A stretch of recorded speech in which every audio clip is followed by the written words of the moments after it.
కీర్తన 18:6. నా శ్రమలో నేను యెహోవాకు మొరపెట్టి తిని, నా దేవునికి ప్రార్థన చేస్తుని. ఆయన తన ఆలయంలో ఆలకించి నా ప్రార్థనను అంగీకరించాను. ఎంత గొప్ప వాగ్దానాన్ని దేవుడు మనకి అనుగ్రహిస్తూ ఉన్నారండి. దినమున దేవుడు ఏమంటూ ఉన్నారంటే, మన యొక్క జీవితాలలో శ్రమ దినమందు మనము ప్రార్థించినప్పుడు దేవుడు ఆయన ఉన్న ఆ యొక్క పరిశుద్ధమైన పట్టణంలో నుండి మన యొక్క మొర ఆలకించి మన జీవితాలకి ఎల్లప్పుడూ కూడా ఆయన యొక్క కృపను అనుగ్రహించేవారిగా, మన ప్రార్థనని అంగీకరించేవారిగా ఉంటున్నారని దేవుడు సెలవిస్తూ ఉన్నారు. దేవుని యొక్క వాక్యంలోని యెహోవాకు నేను మొరపెట్టగా ఆయన నా శత్రువుల చేతిలో నుండి నన్ను రక్షించెను. నేను ఆయనకి ఇష్టను గనుక ఆయన నన్ను తప్పించెను. ఉన్నత స్థలం నుండి చేయి చాపి ఆయన నన్ను పట్టుకునేను. అవునండి, మన జీవితాలలో మనము ప్రార్థించినప్పుడు ఏం జరుగుతుంది? మనము ప్రార్థించక జరుగుతుందా? మనము ఎంతసేపు ప్రార్థన చేయాలి అని అనేక మందికి ఎన్నో అనుమానాలు, సందేహాలు అనేది కలుగుతూ ఉంటాయి. కానీ దేవుని వాక్యము మనల్ని బలపరుస్తున్నది ఏమిటి అంటే, మనము మన యొక్క శ్రమ దినమందు ఆయన పాదాలు పట్టుకునేటప్పుడు ఆయన మనల్ని ఎలాగా నడిపిస్తారు అంటే, ఎల్లప్పుడూ కూడా మన యొక్క జీవితాలలో మనము ఎక్కడా కూడా శత్రువు చేతిలోని చిక్కపడకుండా మనల్ని ఎల్లప్పుడూ కూడా ఆయన సంరక్షిస్తారు. ఎందుకు సంరక్షిస్తారు అంటే, ఆయనకి మనము ఇష్టలుగా ఉన్నాము కాబట్టి ఆయన మనల్ని సంరక్షిస్తారు. మన జీవితాలలో ఎల్లప్పుడూ కూడా ఆయన యందు భయభక్తులు కలిగి మనము చెడుతనమును విసర్జించి మన జీవితాలలో యథార్థముగా అలాగే భయభక్తులు కలిగి ఉండినప్పుడు మన జీవితంలో ఎల్లప్పుడూ కూడా సాతానుడు ప్రవేశించకుండా, శ్రమ అనేది రాకుండా మన జీవితంలో నిత్యము మనల్ని బలపరిచి ఆయన యొక్క కృపలో దాచిపెడతారని దేవుడు సెలవిస్తూ ఉన్నారు.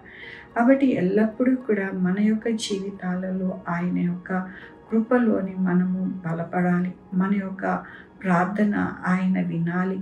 మనము మన యొక్క జీవితాలు బాగు చేసుకోవాలి. అలాగ మనము జీవించాలని దేవుడు ఈ దినము సెలవిస్తూ ఉన్నారు. మనము ప్రతిదినము ప్రార్థించాలి, ఆయన పాదాలు పట్టుకోవాలి. అప్పుడే మన జీవితంలో సంతోష, సమాధానము, ఆనందము కలుగుతుందని దేవుడు సెలవిస్తూ ఉన్నారు. చాలామంది ఎంతగానో విసిగిపోతూ ఉంటారు. ఎంతకాలము ప్రార్థించాలి, ఎన్నిసార్లు ప్రార్థించాలి అని. కానీ దేవుని యొక్క పాదాలు పట్టుకున్న ప్రతి ఒక్కరికి కూడా తగు సమయమందు వారికి కావలసిన ప్రతి అవసరత ఆయన కృపను అనుగ్రహించి వారి యొక్క శ్రమను తీసివేసి ఎల్లప్పుడూ కూడా ఆయన కృపను అనుగ్రహిస్తారు.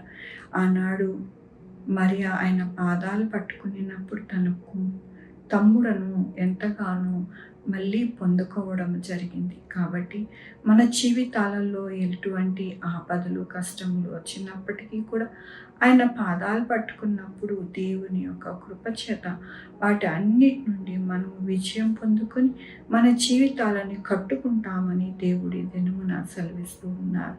మనల్ని బలపరిచే దేవుడు, మనల్ని ఎంతగానో ఆయన కృపచేత బలపరిచే దేవుడు అని మనము గమనించాలి.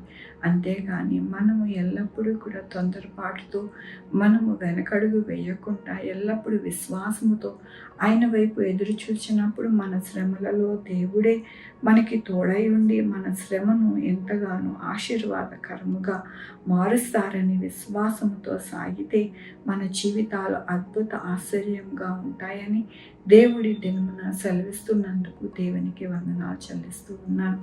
ఈ దినమున పుట్టినరోజు, పెళ్లి రోజు, అనేక శుభదినములు చేసుకుంటున్న వారందరికీ కూడా నిండారిగా శుభాకాంక్షలు తెలియజేస్తూ ఉన్నానండి. మీ జీవితంలో దేవుని యొక్క ఆశీర్వాదము, ఆయన బహుమానము, ఆయన దీవెన మీకు కలుగునగాక ప్రార్థించుకున్నామండి. యెహోవా దేవా, నా తండ్రి, నా ప్రభా, మీ కృపా కలిగిన స్థానం బట్టి నీకు వందనాలు నాయన. అవును ప్రభా, మాకు యొక్క శ్రమ దినములలో మీరు తోడై ఉండి మా జీవితంలో ఎల్లప్పుడూ కూడా అద్భుత ఆశ్చర్య కార్యములు చేసే దేవుడుగా మీరున్నారు నాయన. మీకు వందనాలు నాయన. ఈ దినమున పుట్టినరోజు, పెళ్లి రోజు, అనేక శుభదినములు చేసుకుంటున్న వాళ్ళందరినీ దీవించండి, ఆశీర్వదించండి, మీ బహుమానము అనుగ్రహించమని కోరుకుంటున్నాను. అలాగే ప్రభా నాయన, మా కొరకు ప్రార్థన చేయమన్న వారిని వారి బిడ్డల భవిష్యత్తు, వారి ఆరోగ్యంలో, వారి రక్షణ, వారి యొక్క వ్యాపారములు, ఉద్యోగములు, వారి యొక్క నాయన కష్టార్జితము, చేతి వృత్తులు అన్నిటినీ దీవించండి, ఆశీర్వదించండి, మీ కృపలో భద్రపరచండి. నా ప్రభు sugar, BP, thyroid, heart problem, kidney problem, AIDS, cancer, నరాల బలహీనత, పెరాలసిస్, గ్యాస్ట్రిక్ జబ్బులు, ప్రతి విధమైన అనారోగ్యాన్ని తీసివేసి స్వస్థపరచండి నాయన. స్వస్థపరిచి యెహోవా నీకు వందనాలు నాయన. కిడ్నీ ప్రాబ్లంతో బాధపడుతున్నారు నా ప్రభు, మరి వారిని మీరు స్వస్థపరుస్తున్నారు, లేవనెత్తుతూ ఉన్నారు, బాగు చేస్తున్నారు అయ్యా. నీకు వందనాలు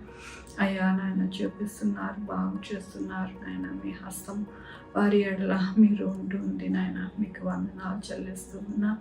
వారికి నాయన మీరే మీ యొక్క రక్తముతో నాయన వారికి బాగు చేస్తూ ప్రోక్షిస్తున్నారు. మీకు వందనాలు చెల్లిస్తూ ఉన్నాను అయ్యా నా తండ్రి. నా ప్రభా నాయన మిమ్మల్ని స్తుతించే వారిగా ఉన్నందుకు మీకు వందనాలు. 2 వీలర్ 4 వీలర్ బస్సెస్, ట్రైన్స్, ఏరోప్లేన్లో ప్రయాణిస్తుండగా సుఖమైన ప్రయాణం వారికి అనుగ్రహించండి నా ప్రభా. 190 దేశం ఎటువంటి వైరస్లు, ఎటువంటి భూకంపాలు, ఎటువంటి నాయన సునామీలు ఏమీ లేకుండా చక్కగా వారి నాయన అన్ని దేశములు బాగుండడానికి సహాయం చేయండి. మీ కృపా కనికర దీవెన ప్రతి ఒక్కరికి తోడై ఉండలాగిన సహాయం చేయండి. సహాయం చేసే దేవుడు అని, గొప్ప దేవుడు అని మీ పాదాలు పట్టుకుంటుండగా నాయన మీరే నడిపించండి నా ప్రభు. అయ్యా నాయన ప్రతి ఒక్కరికి శ్రమ అనేది లేకుండా, వారి జీవితంలో దుఃఖం అనేది లేకుండా తీసివేసి ఎల్లప్పుడూ కూడా సుఖముగా, సంతోషముగా బ్రతికి మీ యందు భయభక్తులు కలిగి ఉండులాగిన సహాయం చేయమని కోరుకుంటూ నా ప్రభు, నా రక్షణ యేసుక్రీస్తు పరిశుద్ధమైన నామమున అడిగి వేడుకుంటున్నాను తండ్రి. ఆమేన్. తండ్రి, కుమార్, పరిశుద్ధాత్మ సదాకాలం మనందరికీ తోడై ఉండును గాక. ఆమేన్. God bless you.